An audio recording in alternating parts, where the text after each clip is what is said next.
नमस्कार। आज खरं म्हणजे तंटामुक्त सहकारी गृहनिर्माण संस्था आणि सुव्यवस्थापन त्याचबरोबर इतर विषय, पण सगळ्यात मुख्यतः तंटामुक्त अभियान आणि हर घर तिरंगा या दोन विषयावर प्रामुख्याने शासनाने जी काढलेली परिपत्रकं आहेत त्या परिपत्रकाबद्दल आपल्याला माहिती द्यावी आणि त्या अनुषंगाने आपल्याशी संवाद साधावा म्हणून हा कार्यक्रम ठाणे जिल्हा उपनिबंधक आणि हाऊसिंग फेडरेशन यांच्या संयुक्त विद्यमाने ठेवण्यात आला। खरं म्हणजे तंटामुक्त सोसायटी हा विषय गृहनिर्माण संस्थांसाठी महत्त्वाचा आहे, आवश्यकता आहे। आणि आपल्याला माहित असेल, आपल्यापैकी काही लोक 30 एप्रिलला याविषयी आमचे ठाणे जिल्ह्याचे कलेक्टर असतील, सहकार आयुक्त असतील, पोलीस कमिशनर असतील, या सगळ्यांची एक संयुक्त मार्गदर्शन मेळावा मी ठेवला होता NKT हॉलमध्ये। आणि त्यावेळेला आम्ही अशी मागणी केली होती की या गृहनिर्माण संस्थांच्या मोठ्या प्रमाणात तक्रारी होतात आणि या तक्रारी सोडवण्यातच सरकारी विभागात काम करणाऱ्या अधिकाऱ्यांचा बराचसा वेळ जातो। या तक्रारींची संख्या कमी करायची असेल, सहकार विभागाचा तक्रारीचा बोजा कमी करायचा असेल तर असं काहीतरी आपल्याला करावं लागेल ज्यातून हाऊसिंग सोसायटीमध्ये काम करणाऱ्या सभासदांना, पदाधिकाऱ्यांना मदत होईल, आणखीन शासनाकडच्या तक्रारीचा बोजा थोडासा कमी होईल। हे त्यावेळी आम्ही आयुक्तांना सुचवलं होतं आणि आयुक्तांनी त्याच वेळी जाहीर केलं होतं की ही सूचना उपयुक्त आहे आणि यासाठी आयुक्त साहेबांनी त्याच वेळी सांगितलं होतं की हे करणं आवश्यक आहे। आणि म्हणून इथून पुण्याला गेल्यानंतर या तंटामुक्त समितीसाठी त्यांनी कमिटी तयार केली, कमिटीच्या 2-3 बैठका घेतल्या आणि याची रूपरेषा ठरवण्यात आली। आता सध्या तरी तंटामुक्त अभियान किंवा तंटामुक्त सोसायटी किंवा तंटामुक्त समिती हा ऐच्छिक विषय आहे, त्याची कायद्यामध्ये तरतूद केलेली नाही। मात्र हे करण्यासाठी या निमित्ताने कुठून का होईना थोडीशी आपण सुरुवात केलेली आहे। कदाचित याला चांगला प्रतिसाद मिळाला, या माध्यमातून तक्रारींची संख्या कमी झाली तर कदाचित या गोष्टीचा समावेश, या तंटामुक्त अभियानाचा समावेश कायद्यामध्ये, उपविधीमध्ये किंवा नियमामध्ये केला जाईल आणि एकदा हक्काची व्यासपीठ आपल्याला ते मिळेल। यातून काय साध्य होणार आहे? बऱ्याच तक्रारी, मी नेहमी म्हणतो की प्रत्येक सोसायटीमध्ये एखादा सभासद असा असतो की तक्रार करण्याशिवाय त्याला दुसरं काही माहिती नाही। अशा तक्रारी करणारे जे लोक आहेत त्या तक्रारींना आळा बसावा। याचा अर्थ आमचे पदाधिकारी सगळे चांगलं काम करतात अशातला काही भाग नाही, त्यांच्याबाबत सुद्धा तक्रारी आहेत। वारंवार विनंती करून सुद्धा NOC देत नाहीत, पावत्या देत नाहीत, कागदपत्र देत नाहीत, ह्या सुद्धा त्यांच्याबाबत तक्रारी आहेत। ह्या दोघांच्याही तक्रारी कमी करायच्या असतील, सोडवायच्या असतील तर सोसायटी स्तरावर ही तंटामुक्त समिती आपल्याला नेमायची। तुम्हाला मी हातात पत्रक दिलंय, त्या पत्रकामध्ये बघा अ1 ते 17 आणि ब1 ते 10 हे 2 विषय। हे 2 विषय अशासाठी आहेत की या तंटामुक्त अभियानाबरोबरच सुव्यवस्थापन सोसायटी म्हणजे तुमच्या सोसायटीचं व्यवस्थापन, कायदा, नियम, उपविधी यांचा उपयोग करून व्यवस्थित चालते किंवा नाही हे पाहिलं जाईल। या सगळ्या ह्या 2 विषयाला 100 मार्क्स आहेत, 100 मार्क्स आहेत। यापैकी जी जी तुम्ही कामं कराल त्याला प्रत्येकाला वेगवेगळे मार्क्स दिलेले आहेत आणि या सगळ्या मार्क्स मध्ये जास्तीत जास्त मार्क्स मिळेल त्याला शासनाकडून पुरस्कार दिला जातो। त्याच्यानंतर जो विषय आहे तंटामुक्त समितीचं काम काय आहे, तर अशी आलेली तक्रार त्यांनी पदाधिकाऱ्यांकडे द्यायची आहे। पदाधिकाऱ्यांना ती सोडवता आली नाही, त्यांनी त्या पत्राचं उत्तर दिलं नाही, तक्रारीचं निवारण केलं नाही किंवा तक्रारीचं निवारण करणं त्यांना जमत नसेल तर त्यांनी ही तंटामुक्त समिती स्थापन करायची आहे। कोण असेल या समितीमध्ये, तर या समितीमध्ये 5 लोकांचा समावेश आहे। त्याच्यापैकी 2 सभासद जे आहेत ते सोसायटीच्या सर्व सभासदांमधून 2 सदस्य, जी विशेष सर्वसाधारण सभा त्याची नेमणूक करणार असे 2 सभासद। तिसरा सर्वसाधारण सभेने निवडलेला कमिटी मधला 1 सदस्य। त्याच्यानंतर संस्थेचे जे ऑडिटर आहेत, तुमचे कोण ऑडिटर असतील काही मोठ्या संस्था असतील ते वैधानिक लेखापरीक्षकांमधून घेत असतील, काही पॅनलवरचे ऑडिटर घेत असतील. अशापैकी जो तुमचा संस्थेचा ऑडिट करतोय तो ऑडिटर आणि 5वा आहे फेडरेशनचा प्रतिनिधी, जिल्हा फेडरेशनचा प्रतिनिधी. अशा 5 जणांची कमिटी नेमण्यात यावी आणि ही तक्रार या कमिटीकडे जाईल आणि कमिटी बहुमताने 4 वर्सेस 1, 3 वर्सेस 2 अशा बहुमताने निर्णय घेईल. हा घेतलेला निर्णय जर त्या तक्रारदाराला पटला नाही, त्याला योग्य वाटला नाही, तर तो त्या संबंधात संबंधित उपनिबंधाकडे तक्रार करू शकतो. ही प्रोव्हिजन कायद्यात. याने काय होणार आहे की आमच्या तक्रारींची संख्या किंवा आलेल्या तक्रारी या सोसायटीच्या स्तरावर सोडवण्याला मदत होईल. आता काय अडचण आहे की आमच्या पदाधिकाऱ्यांना किंवा सभासदांना ना उपविधीची माहिती असते, ना कायद्याची माहिती असते, ना नियमांची माहिती असते. मग आणि म्हणून ते निर्णय घेऊ शकत नाही किंवा निर्णय घेताना चुकीचे निर्णय घेतात. ही पद्धत, हा जो यापासून होणारा जो त्रास आहे सभासदांना, तो कमी होईल आणि तक्रारीचं निराकरण सोसायटीच्या स्तरावर केलं जाईल. म्हणून ही तंटामुक्त योजना आयुक्त साहेबांनी आणलेली आहे आणि आपण सगळ्यांनी त्या पद्धतीने जिथे जिथे तक्रारी असतील तिथे ही जर तंटामुक्त समिती नेमली तर तुमच्या स्तरावर तुमच्या तक्रारी सोडवल्या जातील किंवा सोडवण्यास मदत होईल. बाकी कार्यप्रणाली आपण ह्या सर्क्युलर मध्ये दिलेली आहे, ती मी काही सविस्तर जात नाही. याची प्रोसेस काय आहे, कशासाठी आहे हे मी तुम्हाला सांगितलं. खरं म्हणजे ह्या तंटामुक्त अभियानाने आपल्याला काय होईल तर मी म्हटलं त्याप्रमाणे सोसायटीच्या तक्रारी ज्या आहेत, सभासदांच्या ज्या तक्रारी आहेत त्या सोसायटीच्या स्तरावर सोडवण्यासाठी मदत होईल आणि तक्रारींची संख्या कमी होऊन शासनावरचा तक्रारीचा असलेला बोजा कमी करता येईल आणि आमच्या सभासदांना न्याय मिळेल हा हेतू आहे. आता सध्या मी सुरुवातीला सांगितलं त्याप्रमाणे आता याचा कायद्यामध्ये समाविष्ट केलेला नाही, पण ही सुरुवात झाली असं आपण समजूया. या गोष्टीला चांगला प्रतिसाद मिळाला तर भविष्यात याची तरतूद आपल्याला कायद्यामध्ये उपविधीमध्ये करता येईल. यासाठी आपण सगळ्यांनी या ज्या शासनाने संधी दिलेली आहे त्या संधीचा आपण फायदा घ्यायचा आहे. दुसरं, पुरस्काराचा जो विषय आहे, यापूर्वी सुद्धा महाराष्ट्र शासनाने हाऊसिंग सोसायट्यांना आमच्या फेडरेशनच्या मागणीनुसार 3-4 वर्ष आम्ही पाठपुरावा करत होतो, त्यावेळी मंजुरी दिली आणि 3 की 4 असे पुरस्कार दरवर्षी झाले. त्याच्यानंतर कोविड नंतर 2020 पासून हे झाले नाहीत. आता कदाचित या वर्षी हा कार्यक्रम आहे. ठाण्यातल्या सगळ्यात पहिला पुरस्कार मला वाटतं 2015 की 16 साली सगळ्यात पहिला पुरस्कार ठाण्याच्या सोसायटीला मिळाला होता. 1 नंबरचं बक्षीस 25,000चं. ती आपली रुनवाल कॅसल मिलच्या इथली रुनवाल नगर हाऊसिंग सोसायटी आहे, त्या सोसायटीला मिळालेलं होतं. त्याच्यानंतर दुसऱ्या वर्षीचा पुरस्कार डोंबिवलीची एक सोसायटी आहे त्याला मिळाला होता. ठाण्यात 3-4 वर्षापैकी 2 पुरस्कार आपल्या ठाणे जिल्ह्यामध्ये मिळालेले होते. पण त्याचा वाईट भाग जो आहे किंवा दुर्दैव आहे ते असं म्हणतो की संपूर्ण ठाणे जिल्ह्यामध्ये 34,000 हाऊसिंग सोसायट्या आहेत. त्याच्यापैकी प्रस्ताव किती आले तर फक्त 7. आमच्या हाऊसिंग हेरल्ड मधून ही आम्ही माहिती देत होतो. आता सुद्धा तुम्हाला सांगतो, या वर्षीचा किंवा पुढच्या वर्षीचा पुरस्कार जाहीर होईल, त्यांचे प्रस्ताव मागवण्यात येतील. ते यायच्या अगोदर ज्यांना ज्यांना अशा पुरस्कारासाठी सहभाग घ्यायचा आहे त्यांनी डेपोडिस्टर किती मदत करतील मला काही माहित नाही, त्यांच्याकडे विचारायला गेलात कारण ते शासकीय कार्यालय आहे. काय होईल त्यावेळी पत्रक येईल तेव्हाही मग आता आमच्याकडे काय माहिती मिळेल किंवा नाही असं मला सांगता येत नाही. पण ज्यांना याच्यामध्ये सहभाग घ्यायचा आहे त्यांनी फेडरेशनची संपर्क साधा. त्याची नियमावली शासनाने तयार केलेली आहे. त्या नियमावलीमध्ये आपण किती बसतो हे मी तुम्हाला मार्कशीट जी सांगितली ते सगळे मार्क्सचे नियम दिलेले आहेत. तुम्ही ती घेऊन जा. एकदा तुमची सोसायटी त्याच्यामध्ये बसते का, किती मार्क्स मिळतात ते बघा आणि शासन ज्यावेळी जाहीर केले तेव्हा आपण प्रस्ताव आपण शासनाकडे दाखल करू शकू. आपलं ठीक आहे 1 वर्ष नाही मिळणार, 2 वर्ष नाही मिळणार, पण कधीतरी आपण या पुरस्काराचे मानकरी ठरू शकू. म्हणून ही प्रक्रिया आपण करावी अशी मी तुम्हाला विनंती करतो.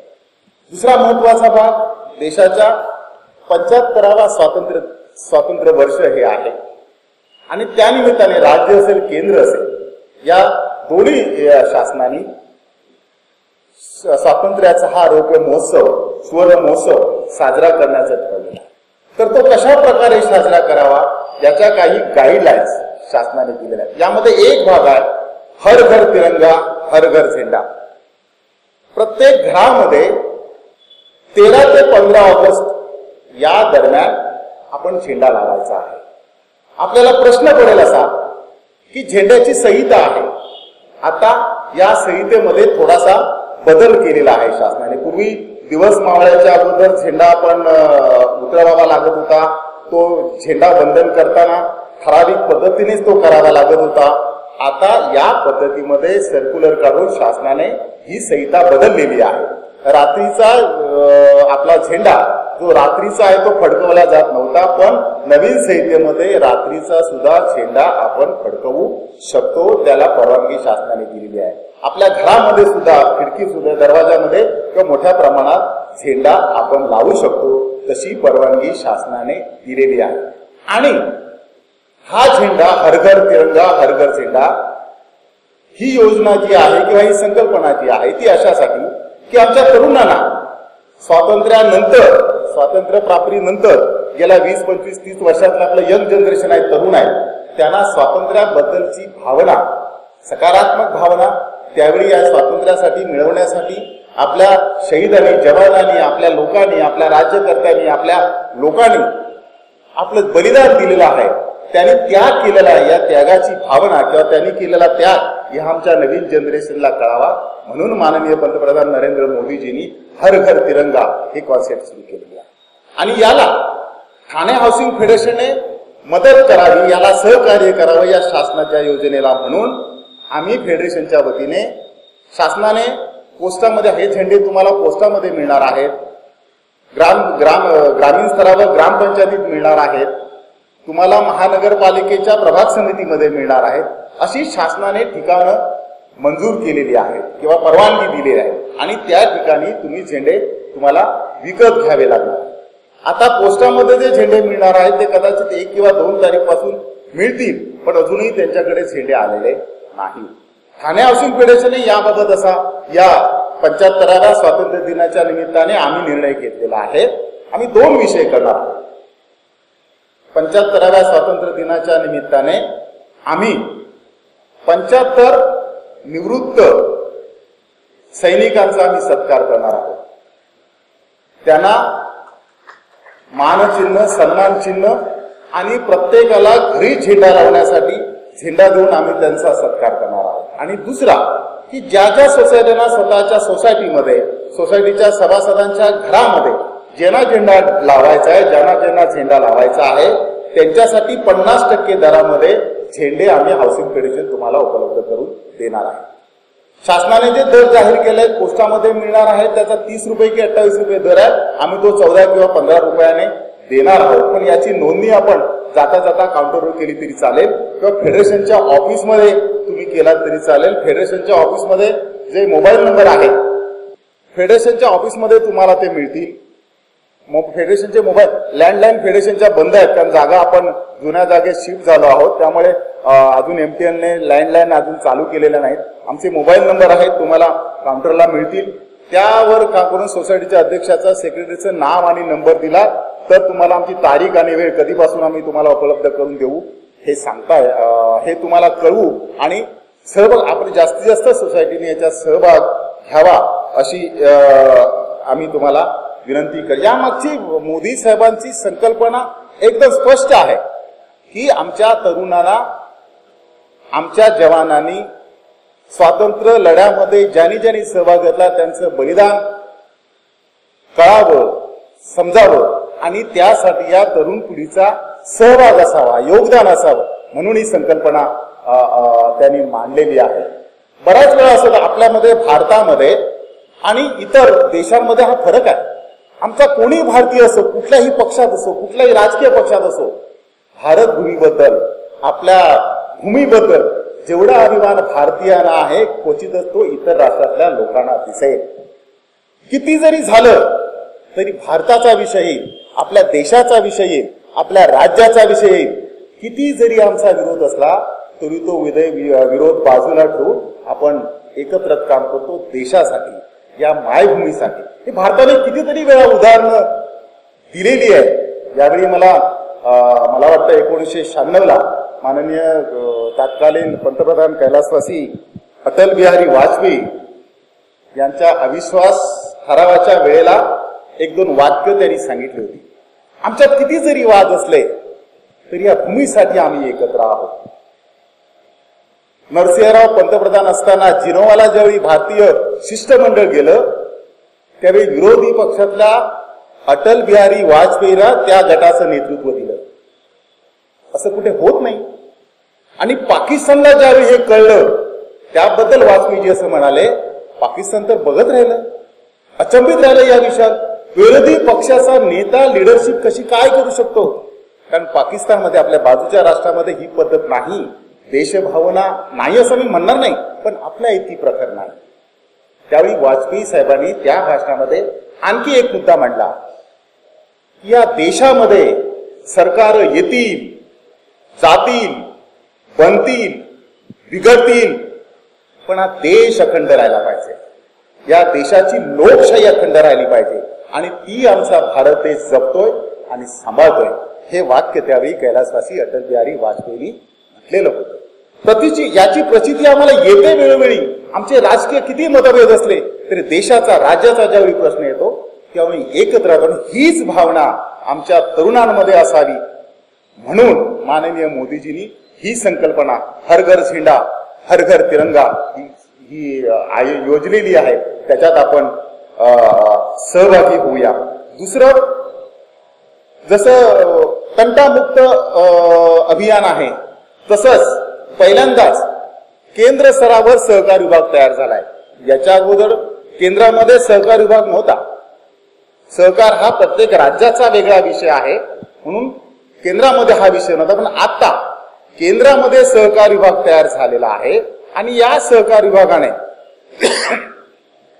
उत्कृष्ट व्यवस्थापन असलेल्या गृहनिर्माण संस्थांना जिल्हा स्तरावर पुरस्कार देण्याचं ठरवलेलं आहे. त्या पुरस्काराची रूपरेषा अजून जाहीर केलेली नाही. आमच्याकडे फक्त पत्रक आलंय. त्याच्या गाईडलाईन्स काही दिवसात आपल्याकडे येतील. जसं मी म्हटलं, आपल्या पुरस्कारासाठी आपण प्रस्ताव दाखल करावे, तसेच प्रस्ताव या पुरस्कारासाठी सुद्धा दाखल करावे. महाराष्ट्रामध्ये, देशामध्ये सगळ्यात जास्त गृहनिर्माण संस्था कुठे असतील तर त्या महाराष्ट्रात आहेत, 1,45,000. आणि म्हणून या देशामध्ये सगळ्यात जास्त प्रस्ताव आपल्याला महाराष्ट्रातून जायला हवे. त्यात करून मुंबई, ठाणा, पुणे या विभागातून गेले पाहिजे. त्या सगळ्यात जास्त सहकारी गृहनिर्माण संस्था या 3 शहरांमध्ये, मुंबई असेल, ठाणा असेल किंवा पुणे असेल, या 3 आपल्या जिल्ह्यांमध्ये आहेत. त्यामुळे सगळ्यात जास्त प्रस्ताव आपल्याकडून गेले पाहिजेत आणि यासाठी तुम्हाला सगळ्या प्रकारचं मार्गदर्शन आमच्या फेडरेशनच्या माध्यमातून दिलं जाईल. त्यानंतर स्वयं पुनर्विकास हा एक, जसं भोसले साहेब म्हणाले, बाकी मी काही जास्त विषय घेणार नाहीये कारण या माध्यमातून बऱ्याच वेळेला हे सगळे विषय आपल्याला सांगितलेले आहेत. आपल्या चर्चा झालेली आहे. कोविडच्या कालावधीमध्ये आपण 2 वर्ष 3 वर्ष असे ऑफलाईन मीटिंग घेऊ शकलो नव्हतो, पण आता आपण हे कार्यक्रम सगळे सुरू झालेले आहेत. त्यामुळे हे आपण चालू केलेलं आहे. स्वयं पुनर्विकास ठाणे सारख्या शहराला उपयुक्त असलेला हा विषय. का उपयुक्त असलेला मी म्हणतो, कारण आपल्याकडे जुन्या गावठाणमधल्या सोसायट्या G+1, G+2, G+3, तिथे रस्ते मोठे नसल्यामुळे डीसी रूल मध्ये 9 मीटरचा 6 मीटरचा हा जो प्रकार आहे तो असल्यामुळे बिल्डर कोण आपल्याकडे डेव्हलपमेंट करायला येत नाही कारण त्यांना फायदा मिळत नाही. आणि अशा गृहनिर्माण संस्थांसाठी 2019 मध्ये ज्यावेळी बीजेपीचं सरकार होतं त्यावेळी सप्टेंबर 2019 मध्ये एक सर्क्युलर काढलेला आहे. त्यानंतर थोड्याशा घडामोडी झाल्या होत्या. जिल्हा बँकांना सेल्फ रिडेव्हलपमेंटसाठी किंवा हाऊसिंगसाठी कर्ज द्यायला शासनाने बंदी घातली होती. काही दिवसांपूर्वी ही बंदी केंद्र शासनाने, रिझर्व्ह बँकेने उठवलेली आहे. त्यामुळे स्वयं पुनर्विकासासाठी आता तुम्हाला जिल्हा बँक किंवा राज्य बँक किंवा खासगी बँका ज्या हाऊसिंगला कर्ज देतं त्या सगळ्या बँकांकडून तुम्हाला स्वयं पुनर्विकास म्हणजे सेल्फ रिडेव्हलपमेंटसाठी कर्ज मिळणार आहे. 2019 मध्ये जे सर्क्युलर शासनाने काढलेलं आहे त्याच्यामध्ये बऱ्याच सवलती आपल्याला दिलेल्या आहेत. मात्र त्यानंतर 2019 साली नवीन सरकार आलं आणि त्या सरकारने थोडासा त्याच्यामध्ये त्या सर्क्युलर बद्दल कुठल्याही प्रकारचा विचार केलेला नाही, ते निर्णयाची अंमलबजावणी केलेली नाही, म्हणून आपल्याला सेल्फ रिडेव्हलपमेंट गेले 2-2.5 वर्ष पूर्णपणे थांबलेलं होतं. आता कदाचित शासन बदललेलं आहे. पुढच्या काही दिवसांमध्ये हे सप्टेंबर 2019 साली काढलेलं सर्क्युलर आहे ते पुनर्जीवन होईल आणि त्या सर्क्युलर मध्ये जो GR शासनाने काढलेला आहे त्या GR मध्ये सेल्फ रिडेव्हलपमेंट करताना, स्वयं पुनर्विकास करताना ज्या ज्या सवलती आपल्याला देऊ केल्या होत्या त्या सगळ्या सवलती आपल्याला मिळतील. काय सवलती दिलेल्या आहेत त्याच्यामध्ये? प्रत्येक महानगरपालिका स्तरावर एक खिडकी योजना. म्हणजे काय की आपल्याला वेगवेगळ्या NA असेल, ULC असेल, या सगळ्यासाठी वेगवेगळ्या ठिकाणी आपल्याला परवानग्या घ्याव्या लागतात. तर या सगळ्या परवानग्या एकाच ठिकाणी मिळण्याची तरतूद या GR मध्ये आहे. त्याच्यानंतर तुम्हाला अनुभव असेल, काही सोसायट्याच्या सेल्फ रिडेव्हलपमेंट किंवा पुनर्विकास करण्याच्या प्रक्रियेत आहे. महानगरपालिकेकडे प्रस्ताव आर्किटेक्टने वास्तुविषयाने दाखल केल्यानंतर वर्षानुवर्ष आपल्याला ते परवानगी मिळत नाही. वेगवेगळी कारण सांगून महानगरपालिकेचे अधिकारी आपल्याला अडचणीत आणतात किंवा वेगळा त्यांचा काहीतरी विचार असेल किंवा त्यांची मागणी असेल म्हणून वेळ काढू धोरण करतात. मात्र या सर्क्युलरप्रमाणे या प्रस्ताव दाखल केल्यानंतर 45 दिवसामध्ये प्रस्ताव मंजूर करण्याची प्रोव्हिजन या GR मध्ये आहे. त्यानंतर FSI म्हणजे चटई क्षेत्र निर्देशांक, ज्या अशा सोसायट्या स्वयं पुनर्विकास करतील त्यांना 10% FSI वाढवून देण्याची तरतूद या GR मध्ये आहे. मात्र ही सवलत फक्त सेल्फ रिडेव्हलपमेंट, स्वयं पुनर्विकास म्हणतो आपण, त्यासाठीच मिळणार आहे.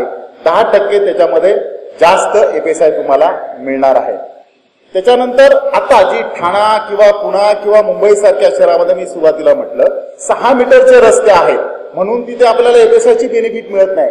असे जे रस्ते आहेत तिथे 12 मीटरची प्रोव्हिजन करून, म्हणजे ज्यावेळी तुमची आता 6 मीटरचा रस्ता असेल तर रिडेव्हलपमेंट झाल्यानंतर तो 12 मीटरचा होईल. म्हणजे तुमच्याकडनं 3 मीटर जागा सोडली जाईल, समोरच्या साईडने 3 मीटर जागा सोडली जाईल, असा प्रस्तावित करून FSI नियमाप्रमाणे, नवीन DCR प्रमाणे FSI वाढीव मिळण्याची तरतूद या GR मध्ये दिलेला आहे. तसं TDR हा कमी खर्चामध्ये, म्हणजे जे मार्केटचे दर आहेत त्याच्यापेक्षा कमी दराने सेल्फ रिडेव्हलपमेंट करणाऱ्या सोसायटीना द्यावा अशी GR मध्ये तरतूद केलेली आहे. आणि त्यानंतर सगळ्यात महत्वाचा भाग, जो TDR असेल किंवा मार्केटमधून आपण प्रीमियम भरून जो FSI आपल्याला मिळतो त्या दरामध्ये सवलत द्यावी. किती द्यावी ते जाहीर केलेलं नाहीये, पण त्यासाठी ती सवलत द्यावी अशी प्रोव्हिजन केलेले आहेत. आणि त्याचबरोबर जो आता आपण प्रीमियम भरतो, मग तो TDRचा प्रीमियम असेल, महानगरपालिकेला वेगवेगळ्या प्रकारे मंजुरीसाठी भरावा लागणारा प्रीमियम असेल, हे सगळे एक रकमी वसूल न करता ते टप्प्याटप्प्याने OC पर्यंत भरण्याची सवलत या GR मध्ये दिलेली आहे. त्याच्यानंतर ज्या सोसायट्या स्वयं पुनर्विकास करतील अशा सहकारी संस्थांना वेगवेगळे कर आहेत.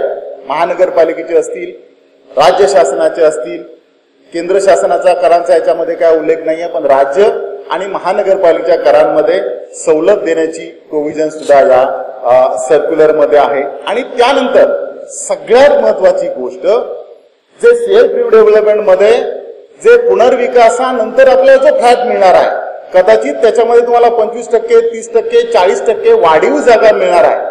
या जागेवर रेडी रेकनर प्रमाणे स्टॅम्प ड्युटी रजिस्ट्रेशन न घेता फक्त 1000 रुपयामध्ये तुमचं रजिस्ट्रेशन करून देण्याची तरतूद या GR मध्ये आहे. हे या सगळ्या सवलती, त्याच्यानंतर GST मध्ये सुद्धा सवलत देण्याची प्रोव्हिजन आहे. त्याचबरोबर ओपन स्पेस डेफिनेन्सी डेव्हलपमेंट चार्जेस हा जो विषय आहे, एखादी सोसायटी छोटी असते, मग नियमाप्रमाणे आपल्याला 25 मीटर हाईट असेल तर 15-20 फूट जागा सोडावी लागते. जर त्याच्यापेक्षा हाईट असेल तर 35 फूट जागा सोडावी लागते. मात्र तुमची जागा कन्स्ट्रक्टेड असेल, तुमची इमारत त्या ठिकाणी बसत नसेल तर या GRच्या आधारे 15 फूट लागणारं जे ओपन स्पेस सोडायचं आहे ते कमी करण्याची किंवा कमी एरिया सोडण्याची तरतूद या GR मध्ये आहे. त्याच्यानंतर या सगळ्यात ही पुनर्विकास करताना जी बँक तुम्हाला कर्ज देणार आहे ती जिल्हा मध्यवर्ती बँक असेल किंवा राज्य सहकारी बँक असेल किंवा प्रायव्हेट बँक असेल यांच्याकडनं तुम्हाला कर्ज मिळणार आहे आणि याचं नोडल एजन्सी म्हणून जिल्हास्तरीय आणि जिल्हा मध्यवर्ती बँक आणि महाराष्ट्र राज्य सहकारी बँक या दोघांना नोडल एजन्सी दिलेली आहे आणि याचं सगळ्याचं मॉनिटरिंग ही बँक करणार आहे. त्यानंतर आणखी एक महत्वाचं की ही तुम्ही जे कर्ज घेणार आहात त्या कर्जामध्ये तुम्हाला मोठ्या प्रमाणात म्हणजे 4% कमी म्हणजे जर प्रायव्हेट मध्ये तुम्ही जर घेत असाल 12% इंटरेस्ट असेल तर तुम्हाला 8% मिळेल. 7% असेल तर 3%. जो काय बँकेचा दर आहे किंवा शासनाने ठरवलेला आहे तो त्याच्यामध्ये 4% तुम्हाला सबसिडी कदाचित ती शासन भरेल किंवा कमी करेल पण 4% तुम्हाला कमी इंटरेस्टने तुम्हाला कर्ज मिळणार आहे. आणि हे सगळं करताना तुमचं जे प्रोजेक्ट आहे ते वेळेवर व्हावं, मंजूर झालेल्या नकाशाप्रमाणे व्हावं, कॉन्ट्रॅक्टर असेल, सोसायटीचे पदाधिकारी असतील, नोडल तुम्हाला कर्ज देणारी बँक असेल याच्यामध्ये आपापसात वादाने किंवा आपापल्या न भेटल्यामुळे प्रस्ताव तुमचा लेट होऊ नये, तुमच्या प्रस्तावाला अडचण येऊ नये यासाठी 3 सदस्यीय समिती नेमलेली आहे. याच्या समितीमध्ये कोण आहे तर तुमच्या सोसायटीचा एक पदाधिकारी आहे, बँकेचा एक अधिकारी आहे आणि तुमचा आर्किटेक्ट अशा तिघांची ही समिती नेमलेली आहे आणि तुमच्या कामावर संपूर्ण कामावर ही समिती देखरेख करणार आहे. आणि तुमच्याशी सोसायटीशी आणि वैयक्तिक तुमचा जो करार होईल त्या करारामध्ये हा त्रिपक्षीय करार होईल. बँक, सोसायटी आणि सभासद असा त्रिपक्षीय करार याच्यामध्ये होईल.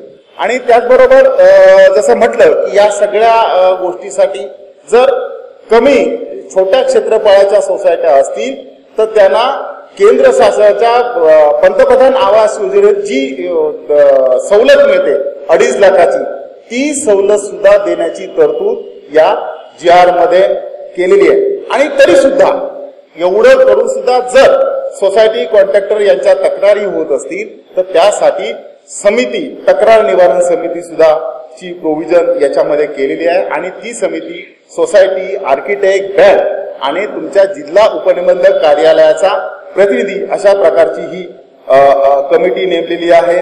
त्यासाठी कंत्राटदाराची नियुक्ती करताना राज्यस्तरावर, जिल्हास्तरीय स्तरावर जे पॅनल बनवलं असेल सेट डेव्हलपमेंटसाठी त्या पॅनल मधून तुम्हाला कॉन्ट्रॅक्टर निवडायचा आहे थेट. मग हे सगळं हे जे कॉन्ट्रॅक्टरचं पॅनल बनेल ते गाळणी करून तो ब्लॅक लिस्टेड नसेल, कुठेतरी चुकीचं काम केलेला माणूस नसेल. हे करताना बँक आणि हे सगळे प्रतिनिधी या सगळ्या प्रक्रियेमध्ये असणार आहेत, सहभागी होणार आहेत. मात्र हे सर्क्युलर जे तुम्हाला मी आता सांगितलं ते 2019 साली काढलेलं आहे. मात्र त्यानंतर सरकार बदलल्यामुळे त्याची अंमलबजावणी झालेली होती. 8 मार्च 2019 हे परिपत्रक आहे. कदाचित आम्ही स्वतः याचा पाठपुरावा करतोय. तुम्हाला लोकांना माहिती असेल की मी मला वाटतं मार्च मध्ये कोविड मार्च 20 ला आला ना, मार्च मध्ये 1 तारीखला मला वाटतं मी गडकरीमध्ये कार्यक्रम ठेवला होता. त्यावेळी माननीय देवेंद्रजी फडणवीस आले होते आणि त्यावेळी हा मुद्दा मी त्यांना सांगितला होता. तर त्यावेळी सुद्धा ते म्हणाले होते की याचा पाठपुरावा करू.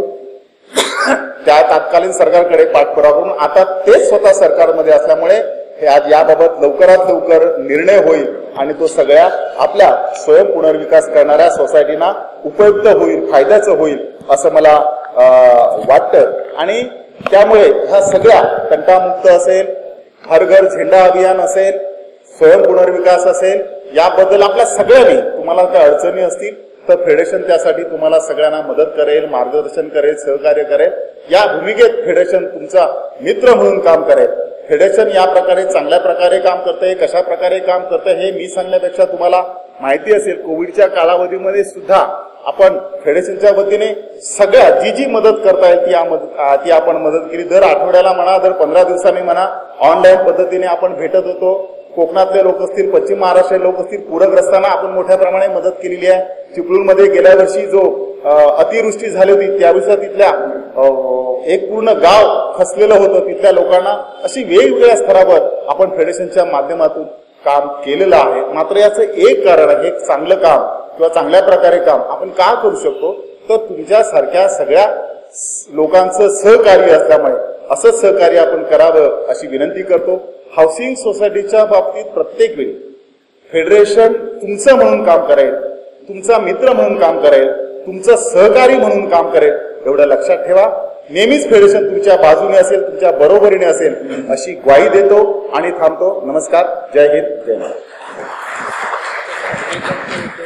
हो हो हो हो हो एक विषय राहून गेला माझ्याकडून. जे आपण 75 सैनिकांना सन्मान करणार आहोत. जर तुमच्या सोसायटीमध्ये, तुमच्या परिसरामध्ये कोण असतील तर त्यांची नावं आमच्या फेडरेशनकडे कळवा. हा कार्यक्रम आपण 9 ऑगस्टला आपण करणार आहोत.